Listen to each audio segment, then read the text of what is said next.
হাসরের ময়দানে আল্লাহ পাক রব্বুল আলামিন যদি কেউ এই কথা বলে, হুজুর আমি তো অসুস্থ ছিলাম, আল্লাহ এই অসুস্থতার কারণে আমি তো রোজা রাখতে পারি নাই, অসুস্থতার কারণে আমি নামাজ পড়তে পারি নাই, আল্লাহ তাআলা মিনিটের ভিতরে সেকেন্ডের ভিতরে তার সামনে হযরতে আইয়ুব নবীকে আইনা দাঁড় করাইবেন। আনসারী কিছু সাহাবী আসছেন, আসার পরে বলতেছেন, ইয়া রাসূলুল্লাহ, ইয়া হাবিবাল্লাহ, আমি একদিন, 2 দিন, 3 দিন হয়ে গেছে আমি না খায়া আছি, হুজুর আমাকে কিছু খাবার দেন। আল্লাহর নবী সংবাদ পাঠাইলেন তার ঘরের ভিতরে। ভালো করে কথা শুনেন, ভালো করে শুনেন। আল্লাহর নবী সংবাদ পাঠাইলেন, খবর লও তো আমার ঘরের ভিতরে খাবারের কোনো ব্যবস্থা আছে কিনা। আয়েশা রাদিয়াল্লাহু তাআলা আনহার হাদিস, বুখারী মুসলিমের হাদিস। আয়েশা রাদিয়াল্লাহু তাআলা আনহা বলতেছেন, মা শাইবা আলু মুহাম্মদ সাল্লাল্লাহু আলাইহি ওয়াসাল্লাম সালাসান আও সালাসাইন কত্তু, যে হুজুরকে গিয়ে বলো, হুজুর তো মেহমান পাঠাইতে চাচ্ছেন, ঘরের ভিতরে আজকে 3 দিন 4 দিন ধরে ঘরের ভিতরে আগুন ধরে না, ঘরের ভিতরে আগুন ধরে না, খাওয়ার কিছু নাই।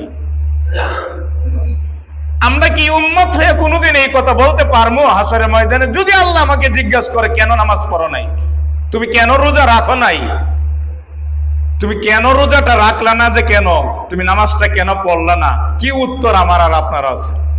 হাসরের ময়দানে আল্লাহ পাক রব্বুল আলামিন যদি কেউ এই কথা বলে, হুজুর আমি তো অসুস্থ ছিলাম, আল্লাহ এই অসুস্থতার কারণে আমি তো রোজা রাখতে পারি নাই, অসুস্থতার কারণে আমি নামাজ পড়তে পারি নাই, আল্লাহ তাআলা মিনিটের ভিতরে সেকেন্ডের ভিতরে তার সামনে হযরতে আইয়ুব নবীকে আইনা দাঁড় করাইবেন।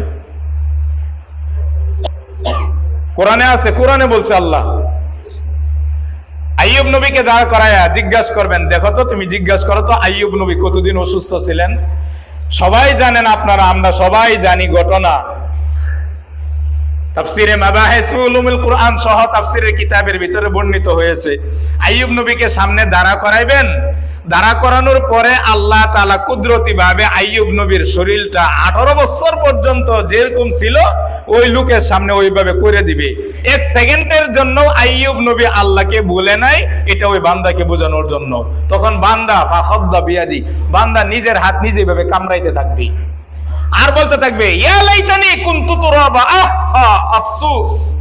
আইয়ুব নবীর মতন এত অসুস্থ, শরীরের গোশত মাংস খুলে খুলে পড়ে গেছে, এরপরে আইয়ুব নবী 1 সেকেন্ডের জন্য আল্লাহকে ভুলে নাই, আর আমার শরীরে শক্তি ছিল, অসুস্থ ছিলাম, এরকম অসুস্থ হলে আমি নামাজ পড়তে আসি নাই। আমাদের যে সমস্ত ভাইয়েরা ব্যবসা বাণিজ্যের কারণে, টাকা পয়সার কারণে যারা নামাজ পড়তে পারে না, তারা হাসরের ময়দানে যখন বলবে, হুজুর আমার তো টাকা পয়সা ব্যবসা বাণিজ্যের কারণে আল্লাহ আমি তো নামাজ পড়তে আসতে পারি নাই, আল্লাহ তার সামনে সুলাইমান আলাইহিস সালাতু ওয়াস সালামকে দাঁড় করাইবেন।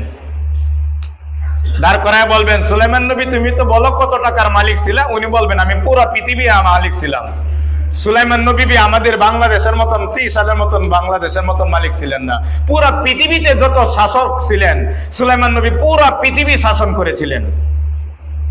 তার সামনে উমর ইবনুল খাত্তাব রাদিয়াল্লাহু তাআলা আনহুকে সামনে এনে ধরবে, যুলকারনাইন বাদশাকে সামনে এনে ধরবে, বলবে জিজ্ঞাসা করো তাদের কি পরিমাণ ব্যস্ততা ছিল, তারা 1 সেকেন্ড আল্লাহকে ভুলে নাই, তুমি ভুলে গেছিলা।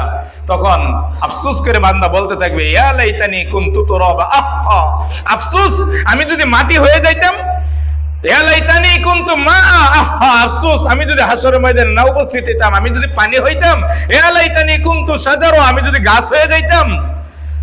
কোন কোন বর্ণনায় আছে এটাও বলবে মানুষ, বলতে বলতে বলতে বলতে এক পর্যায়ে বলবে, আহা আমি যদি দুনিয়ার সবচাইতে নিকৃষ্টতম প্রাণী শ্রীগল কুকুর শোর হয়ে যাইতাম, তাহলে তো আজকে হাসরের ময়দানে উপস্থিত হইতে হতো না।